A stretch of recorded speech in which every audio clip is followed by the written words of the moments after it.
കോതമംഗലം പൂയംകുട്ടിയിലെ മണികണ്ഠൻ ചപ്പാത്തിൽ യുവാവ് ഒഴുക്കിൽപ്പെട്ടു. ശക്തമായ മഴയെ തുടർന്ന് കഴിഞ്ഞ രാത്രി ചപ്പാത്ത് വെള്ളത്തിന് അടിയിലായി. മണികണ്ഠൻ സ്വദേശി ബിജുവിനെയാണ് അങ്ങനെ കാണാതായത്. ലാൽകൃഷ്ണൻ വിവരങ്ങളുമായി ചേരുന്നു. പറയൂ ലാൽകൃഷ്ണൻ, ഗുഡ് മോർണിംഗ്.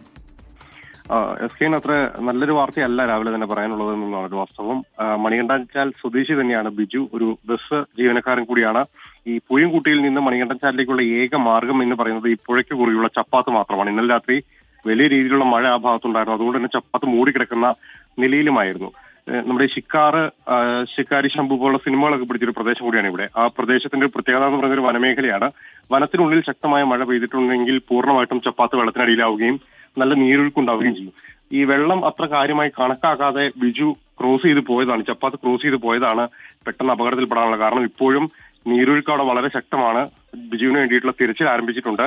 പക്ഷെ അത് പൂർണ്ണ തോതിൽ എത്രത്തോളം ഫലം കാണും ഈ സമയത്ത് എന്ന് നമുക്ക് പറയാൻ കഴിയില്ല. രാവിലെ 6:00 കൂടിയായിരുന്നു ഈ സംഭവം.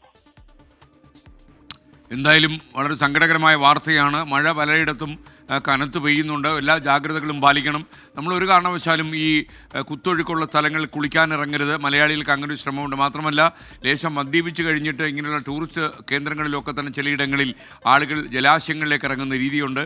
നിങ്ങൾക്കറിയുന്ന പോലെ മദ്യം ഉള്ളിലുണ്ടെങ്കിൽ നീന്താൻ കഴിയില്ല എന്നുള്ളത് നമ്മൾ തിരിച്ചറിയുക.